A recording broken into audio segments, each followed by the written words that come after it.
In other sessions, we have spoken about eyeglasses, eyeglass styles, that have become so successful and so widely known that they have become what is referred to as iconic designs. And this happens in many, many areas of accessories and products and designs throughout the world.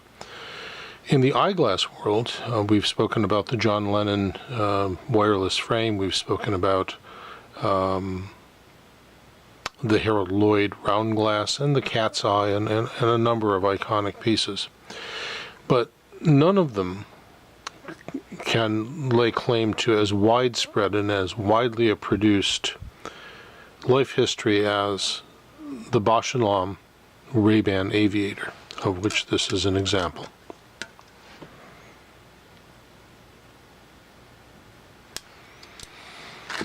The history of that eyeglass begins in the late 1930s, when pilots flying newer and more powerful planes were being exposed for longer periods of time to higher altitudes and experiencing fatigue in exposure to the sun's rays.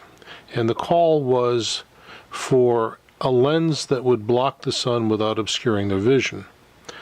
The Bausch and Lomb Optical Company of Rochester, New York, came up with an optical glass lens that is an 85% saturation in a hue of green, pretty much Kelly green, known as the G15.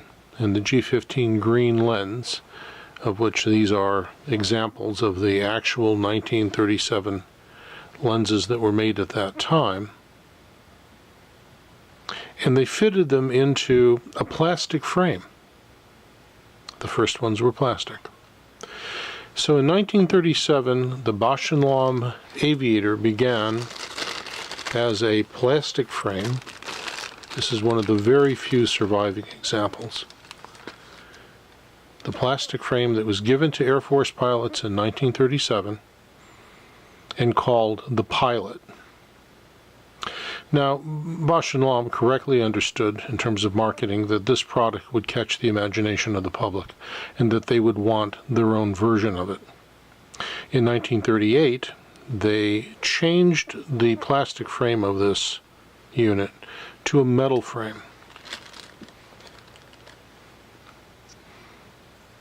And thus, the Ray-Ban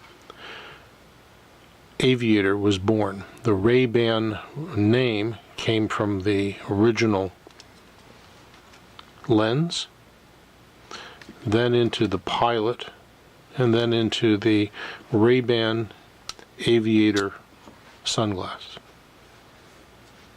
Now, there has been many variations. The frames were obviously at one time gold, which is the one you see most frequently, and it was also marketed as a black frame. It was also marketed as a silver frame. The lenses could be mirror finished in a blue or in a tint. There was also a brown tint, which was popular. All of these would take hours and hours to go over, but the purpose of this particular session is to take a look at the Ray-Ban Aviator and why it is successful and why it works so well, like many iconic designs. At Frame Fixers, this is a model that we make for people all of the time. In prescription lenses, with their choice of fittings, their choice of frame, also size. We have a 3/4 version of this. We make it in both a cable end as well as in a straight leg end. But I think it's important to discuss why this particular model succeeded so widely and succeeded for such a long period of time. It kept finding new and better uses all of the time. So let's take a look at this and see what it is that makes this style so successful.